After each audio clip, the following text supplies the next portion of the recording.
우리 사회를 보면 사람들이 정치적 관심이 굉장히 높은 것을 알 수가 있습니다.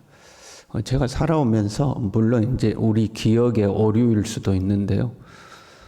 교회가 이렇게 정치적 관심이 높았던 적이 있나 그런 생각이 들 정도로 일반인들뿐만 아니라 교회의 정치 참여가 굉장히 이제 높아진 상황이죠. 옳고 그름을 떠나서 교회와 성도들이 광장에 뛰쳐나가서 이제 정치 구호를 외치는 그런 시대가 되었죠. 염려되는 부분들이 많이 있죠. 교회가 정치에 함몰되는 것은 아닌지, 정치라는 것은 반드시 이 적의 관계에 있는 사람이 존재하거든요. 서로 경쟁하고 서로 싸우는, 총칼만 들지 않았을 뿐이지 전쟁과 다름없는 부분인데, 교회와 성도들도 그런 정치에 함몰되어 가는 거죠. 목회자들을 보더라도 상당히 그런 경우가 많습니다. 이 정치에 관심이 많은 분들은 일단은 목소리가 큽니다. 사람들이 많이 모인 자리에 가면 자기의 정치적 소신을 막 큰 소리로 이야기를 하죠. 근데 자기는 똑똑한 척 그렇게 이야기하지만 가만히 들어보고 보고 있으면 대부분 그렇게 큰 소리로 이야기하는 사람들은 한쪽으로 치우쳐 있는 경우가 굉장히 많이 있습니다. 자기가 어느 정치 세력 한쪽을 맹목적으로 지지한다거나 편협하게 지지하는 경우가 많은데도 불구하고 목소리가 커지는 경우죠. 그런 것과 함께 가만 보면 또 하나의 문제는 정치를 바라보는 시선이 세속적 기준으로 보고 있다는 거죠. 하나님의 사람들이 하나님의 관점에서 세상을 바라보는 것이 아니라 말 그대로 일반인과 똑같은 정치적 관점에서 정치적 이야기를 한다는 데 문제가 있죠. 그리고 그런 정치적 관심이 많은 사람은 과격해지기가 쉽습니다. 정치라는 영역 자체가 과격한 영역이기 때문에 그렇죠. 여러분 한번 가정에서 상상해 봐요. 제가 만약에 하나님의 말씀에 기반해서 현 정부의 정책을 비판하면 여러분 어떨 것 같습니까? 제가 하나님의 말씀에 기반해 가지고 하나님의 말씀 앞에 이건 옳지 않다, 성경적으로 이건 옳지 않다고 현 정부를 비판하면 여러분 어떨까요? 우리는 전라도니까 현 정부를 지지하는 사람들이 많이 있잖아요. 상당히 많은 성도들이 불편해할 겁니다. 개중에는 불쾌해하는 사람들도 있을 겁니다. 개중에는 화를 내는 사람도 있을 겁니다. 그리고 개중에는 저한테 따지러 오는 사람도 있을 겁니다. 그런다고 목사님한테 따지러 오려고요? 따지러 오는 사람도 분명히 있습니다. 예수님이 여러 번 십자가에서 애 죽으셨죠? 표면적으로는 물론 이제 하나님의 구원 섭리에 의하면 하나님의 그 섭리에 의해서 우리의 죄를 짊어지고 대속적 죽음을 하셨습니다. 그러나 역사적 표면으로 보면 신성모독이기 때문에 유대인들이 예수님을 십자가에 못 박으라고 그랬죠. 그러나 이면적으로는 당대 정치 세력들에 대한 도전이 되었기 때문에 예수님께 신성모독이라는 제명을 씌워서 예수님을 죽인 거거든요. 이게 정치 세력에 의해서 예수님이 죽었어요. 무슨 말이냐면 제가 만약에 하나님의 말씀에 근거해서 그런 이야기를 하더라도 저를 죽이려는 사람이 존재한다는 거죠. 목숨을 죽이는 게 아니고 어떤 그런 것들을 하는 사람들이 분명히 생겨나게 된다는 거죠. 어떤 사람들은 정치에 대해서 말하지 않아야 한다고 생각하는 사람들도 있습니다. 많은 부분 안 하는 것이 나을 때가 있습니다.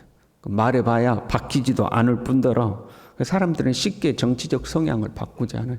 여러분들 생각해봐요. 평생 한쪽만 지지하고 사셨죠. 이쪽도 지지했다가 이쪽도 지지했다 하셨어요? 평생 한쪽만 지지하고 사는 것들은 사람들이 쉽게 안 바뀌는 거죠. 오히려 다툼과 분쟁만 생기죠. 그러니까 말하는 것보다 말하지 않는 것이 훨씬 낫는 거죠. 그러나 다툼과 분쟁을 감수하고라도 전해야 하는 하나님의 말씀과 그러한 때가 온다면 그렇게 해야 되겠죠. 그것이 하나님의 뜻이라면 그렇게 해야 될 때가 올 겁니다. 사람들은 이 정교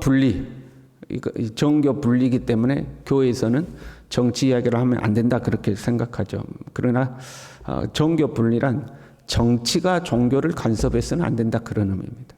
종교가 정치에 간섭해서는 안 된다 그 의미가 아니고 정치가 종교를 간섭했으면 안 된다. 그런 의미죠. 영국에서 신앙의 자유를 찾아서 이제 아메리카 대륙에 도착하고 미국이라는 나라를 세우잖아요. 그 미국에서 만든 법이거든요. 영국 정부에 의해서 신앙에 간섭을 받았기 때문에 어떤 정부도 신앙에 간섭하면 안 된다. 그런 의미로 이제 정교 분리를 만들어 놓은 겁니다. 그런데 우리의 시대를 보면 정치가 교회를 간섭하는 것은 사람들이 아무렇지도 않게 생각합니다. 그런데 교회가 정치 이야기를 하면 그건 잘못됐다고 생각하는 오해가 존재하는 거죠. 그리고 교회 안에도 정치적 소신이 다르고 정치적 관심이 극명해서 이제 함부로 말할 수 없는 그런 시대가 되었죠. 근데 여러분 상당히 지금 시대가 정치에 의해서 간섭받는, 교회가 간섭받는 그런 시대로 변해가고 있습니다. 제가 나중에 설교 끝나고 예를 하나 이야기해 줄게요. 녹화되니까 자세한 이야기를 못하는 부분이 있어요. 그러나 여러분 그런 어떤 정치적 상황이라 할지라도 교회는 근본적으로 세상 정치를 위해 존재하지 않습니다. 교회는 하나님의 나라를 위해 존재하죠. 세상을 위해서 존재하는 게 아니죠. 본문은요, 드디어 세례 요한이 공식적으로 활동을 하며 그 뒤를 이어서 예수님이 이제 공식적으로 등장하게 됩니다. 그런데 그 세례 요한의 등장에 앞서서 정치적 상황을 자세히 기록하고 있습니다. 이 정치적 상황을 자세히 기록한 데는 몇 가지 이유가 있습니다. 지금 누가가 기록하고 있는 이 누가복음이 역사적 사실인 것을, 상상을 동원해서 쓴 글이 아니라 이런 역사적 배경에서 이 실제로 일어난 일이다, 역사적 사실이다라는 것을 증명하기 위한 목적이 하나 있죠.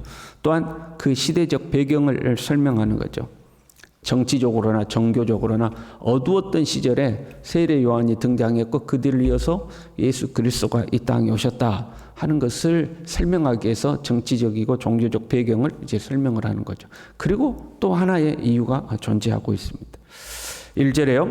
디베료 황제가 통치한 지 15해 로마 제국의 첫 번째 황제가 가이사 아구스도죠. 초대 황제고 그 뒤를 이어 2대 황제가 디베료 가이사입니다.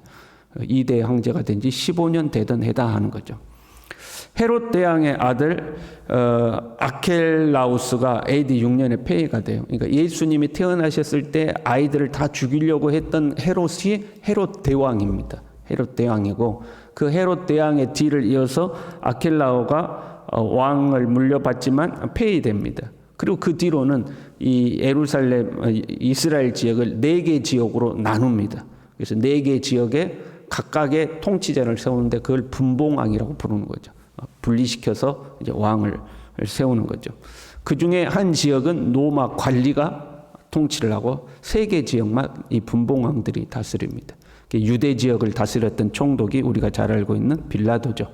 빌라도가 유대 지역의 총독이 되고 그래서 본디오 빌라도가 유대의 총독으로, 그다음에 헤롯이 갈릴리의 분봉왕으로, 여기서 말하는 헤롯은 헤롯 대왕의 아들인 헤롯 안디바를 이야기합니다. 마태복음 2장까지 등장했던 헤롯은 헤롯 대왕이고 그 뒤에 성경에 기록되는 헤롯은 대부분이 헤롯 이 안디바를 이야기하고 있습니다. 그 동생 빌립이 이두레와 드라고니 지방의 분봉왕으로, 그 동생 빌립은 이 헤롯 대왕인 또 다른 아내 클레오파트라는 우리 귀에 익숙한 이름이죠. 클레오파트라 사이에 태어난 이 헤롯 안디바의 이복된 동생이 빌립 2세입니다. 이 갈릴리 북동 지역의 분봉왕이죠. 그리고 루사니아가 아빌레의 분봉왕으로, 이 루사니아는 정확히 누구인지 이 사람이다 논란이 있는 사람입니다. 그리고 우리 귀에도 익숙하지 않은 사람이고요. 그렇게 이제 정치적 배경을 설명하고요. 2절은 종교적 배경을 설명하죠. 안나스와 가야바가 대제사장으로 있을 때에 이렇게 돼 있죠.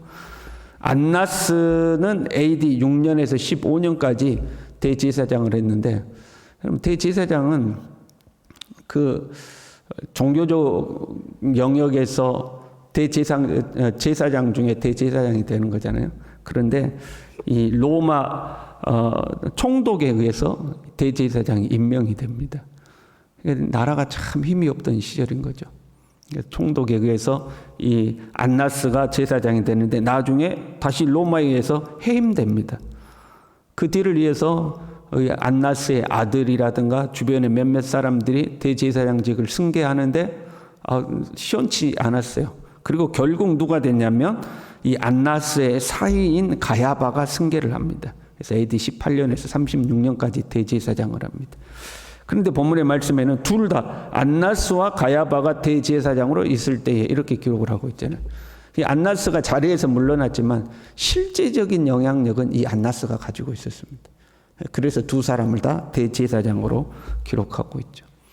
원래 대제사장은 종신직이거든요. 한번 대제사장이 되면 죽을 때까지 대제사장이고, 대제사장이 죽고 나면 그 다음에 새로운 대제사장을 세워야 되는데, 뭐 그냥 중간에 로마에 의해서 해임되기도 하고 새로 임명되기도 하고 두 사람이 같이 하기도 하고 하니까 완전히 종교적으로 이 유대교가 얼마나 부패했는지를 이제 설명하고 있는 장면입니다. 이렇게 역사적 배경을 자세히 기록한 것은 먼저 뭐라고 그랬죠?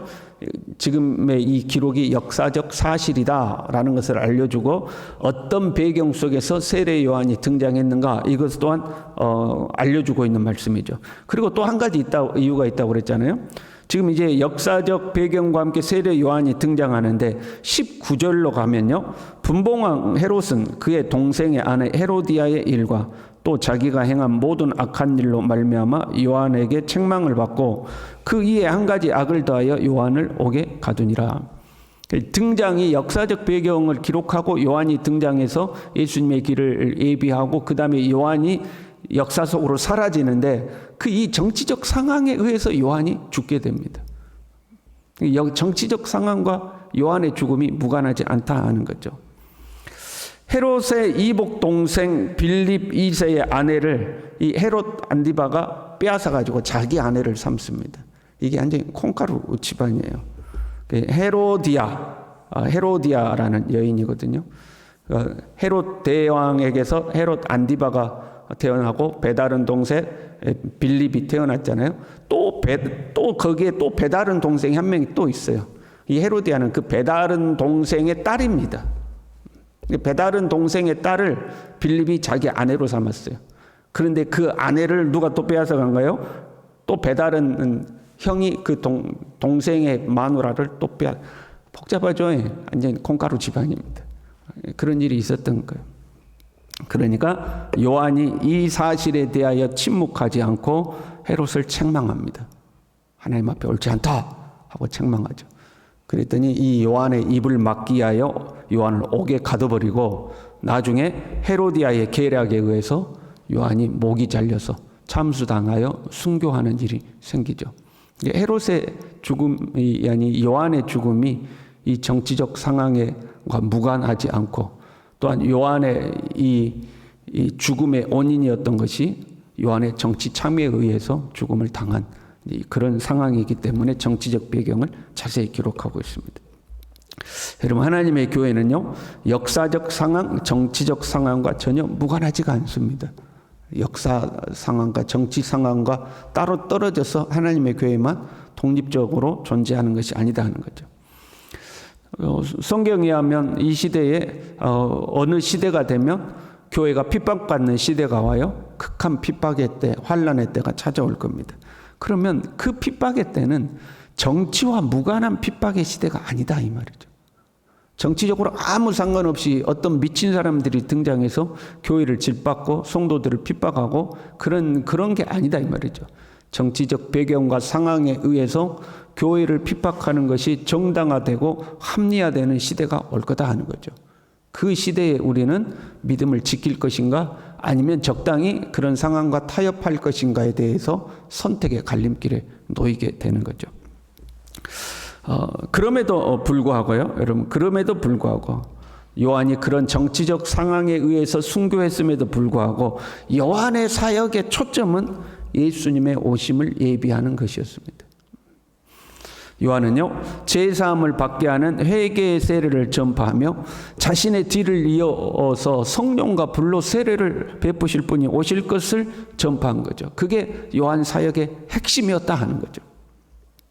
요즘요, 많은 사람들이 정치의 마음을 빼앗겨서 하나님의 나라의 관점을 잃어가는 것 같아요. 그리고 교회의 본질적 사명이 무엇인지, 그리스도인들의 본질적 사명이 무엇인지 우리가 그것이 희미해지는 그런 시대를 우리가 살아가는 것 같아요.